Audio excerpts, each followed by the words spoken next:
Également Sandy Forti, journaliste i24 News. Sandy, une étude israélienne sur les anticorps vient d'être publiée et elle donnerait des indications sur les personnes qui auraient éventuellement besoin d'une troisième dose de vaccin, justement. Exactement, c'est une étude qui a été réalisée par l'hôpital Sheba Tel HaShomer, qui a été publiée hier dans le New England Journal of Medicine.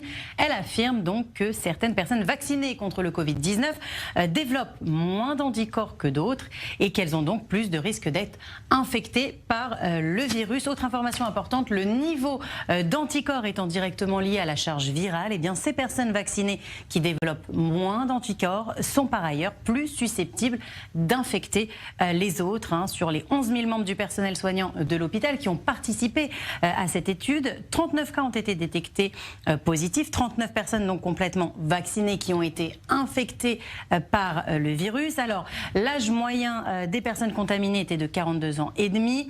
Environ un tiers des cas étaient asymptomatiques.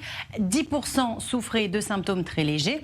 21% avaient de la fièvre et 19,4% ont présenté des symptômes longs du Covid, comme la perte du goût et de l'odorat ou la fatigue pendant plus de 6 semaines.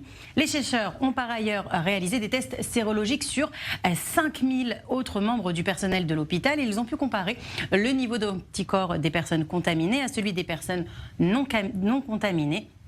Et leur niveau d'anticorps était en moyenne 3 fois inférieur à ceux qui n'ont pas été contaminés.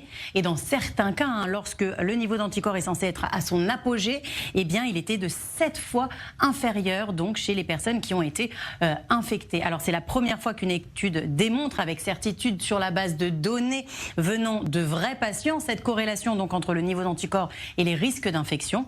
Et pour le docteur Gili Regev Yochai, c'est la directrice de l'unité d'épidémiologie des maladies infectieuses de l'hôpital Sheba et l'auteur principal de cette étude, eh bien, cette découverte peut être cruciale, notamment pour déterminer justement quelle population devrait recevoir en priorité une éventuelle troisième dose du vaccin.